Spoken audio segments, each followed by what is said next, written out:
a força contra-revolucionária dos sindicatos.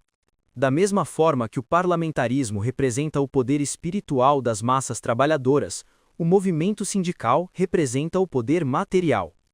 Em regime capitalista, os sindicatos constituem as organizações naturais com vista à reunião do proletariado, e sobre este aspecto, Marx relevava-lhe e muito a importância.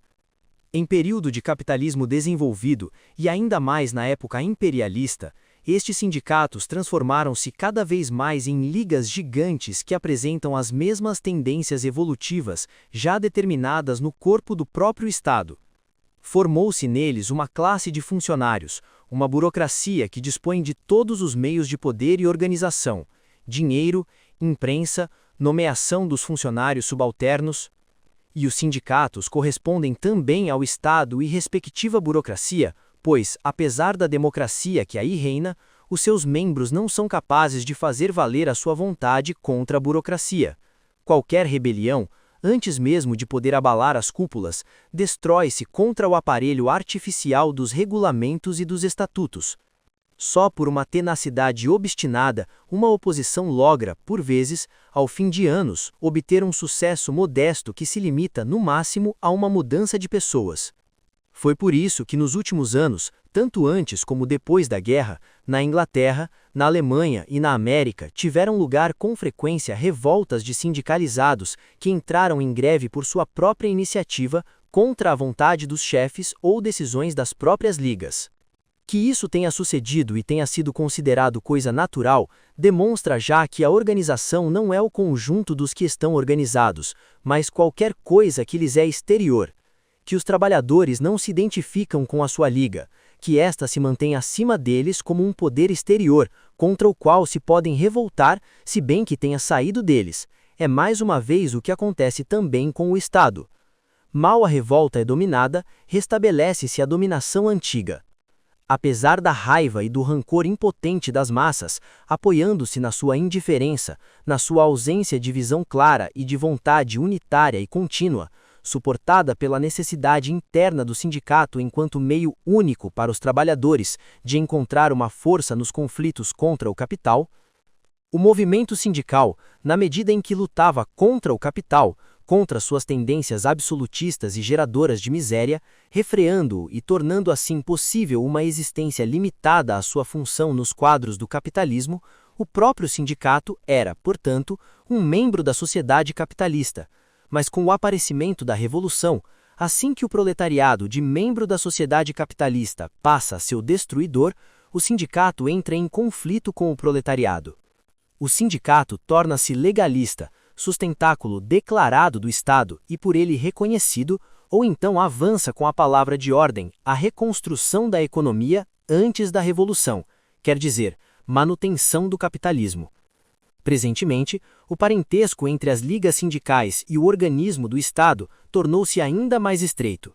Os funcionários sindicais estão de acordo com os funcionários de Estado, não somente na medida em que, pelo seu poder, mantém os proletários para lucro da burguesia, mas também porque a sua política tende cada vez mais a enganar as massas por meios demagógicos e a ganhá-las unicamente em vista do seu acordo com os capitalistas. Além disso, o método muda segundo as circunstâncias. Sórdido e brutal na Alemanha, onde os chefes das organizações, pela força e pela mentira, impõem aos trabalhadores o trabalho à peça e o aumento do horário de trabalho, astuciosamente refinado na Inglaterra, onde esta burocracia sindical, da mesma maneira que o governo, dá a impressão de deixar-se levar contra a sua vontade pelos trabalhadores, enquanto na realidade sabota as suas reivindicações. Por consequência, o que Marx e Lenin precisaram a propósito do Estado deve valer igualmente para as organizações sindicais, quer dizer, que, apesar da democracia formal, a sua organização torna impossível torná-las um instrumento da revolução. A força contra-revolucionária dos sindicatos não pode ser enfraquecida e destruída por uma mudança de pessoas, pela substituição dos velhos chefes reacionários por dirigentes radicais ou revolucionários.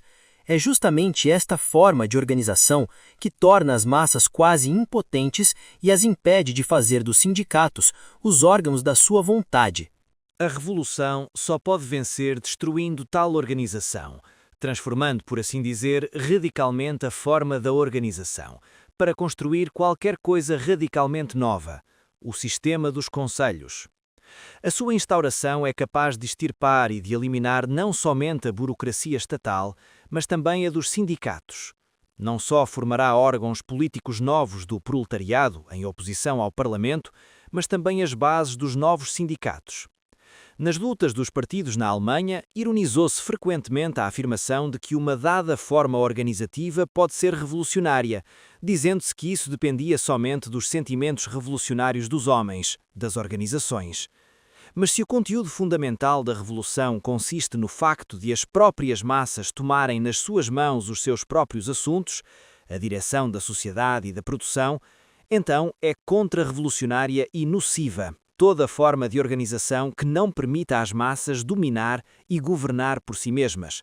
Portanto, deve ser substituída por uma outra forma, que é revolucionária na medida em que permita aos trabalhadores decidir ativamente por si mesmo sobre tudo. Isto não deve significar que o caso de uma classe operária ainda passiva se deva antes de tudo criar e aperfeiçoar esta forma nova, na qual depois possa ser ativado o espírito revolucionário dos operários. Esta nova forma organizativa tem que criar-se a si mesma no decorrer do processo revolucionário pelos trabalhadores que começam a estar em revolução. Mas o reconhecimento do significado da forma organizativa atual determina a atitude que os comunistas devem assumir face às tentativas que já se manifestam de enfraquecer ou suprimir uma tal forma. No movimento sindicalista, e ainda mais no movimento dos sindicatos industriais, IWWW, aparece já a tendência a restringir o mais possível o aparelho burocrático e a procurar todas as forças na atividade das massas. Por este facto, a maior parte dos comunistas pronunciou-se a favor destas organizações contra as ligas centrais, mas na medida em que isso depende do capitalismo, tais formações novas não podem adquirir grande importância. A importância da organização americana IWWW provém da circunstância especial de existir um proletariado numeroso, não instruído e não educado pelas velhas ligas. O sistema soviético está muito mais próximo dos shop committees e dos shop stewards na Inglaterra, que são órgãos das massas em oposição à burocracia e que provêm da prática da luta. Modeladas de forma ainda mais precisa sobre a ideia soviética, mas fracas pelo atraso da Revolução, temos na Alemanha as uniões. Cada formação nova desse género, que enfraquece as ligas centralizadas e a sua coesão interna, ultrapassa um obstáculo à Revolução e enfraquece o poder contra-revolucionário da burocracia sindical. Seria certamente uma ideia atraente fazer reentrar essas forças da oposição revolucionária nos quadros das velhas organizações, com a esperança de que elas pudessem conquistar a maioria e, portanto, tornarem-se senhoras dessas organizações e as transformarem. Mas isso seria, antes de mais, uma ilusão, da mesma forma que seria ilusória a ideia de conquistar o Partido Social Democrata, porque a burocracia conhece bem a arte de isolar uma oposição antes de esta se tornar perigosa. Em segundo lugar, a revolução nunca se desenrola segundo um programa uno e igual, mas as explosões elementares dos grupos ativos sob o plano passional, como força propulsiva, têm nela um papel importante. Em consequência, se os comunistas, por considerações oportunistas com vista a sucessos aparentes, se opusessem a tais forças em benefício das ligas centrais, reforçariam os obstáculos que mais tarde se lhe oporiam com uma energia maior. A criação pelos trabalhadores dos seus próprios órgãos de poder e de ação, os sovietes, os conselhos, implica já a deslocação e a dissolução do Estado. O sindicato, sendo uma organização muito mais jovem, moderna e nascida espontaneamente, manter-se-á ainda algum tempo porque tem raízes numa tradição de relações que se criaram e desenvolveram de forma autónoma e, portanto, conserva ainda um lugar na ideologia do proletariado, mesmo que este último já tenha ultrapassado as ilusões democrático-estatais. Da mesma forma que os sindicatos saíram do próprio proletariado como produtos da sua força criativa, também haverá sempre neste domínio formações novas para tentar adaptar os próprios às novas relações. Neste domínio, seguindo o processo da revolução, formas novas de luta e de organização em contínua transformação e evolução serão criadas sob o modelo dos sovietes.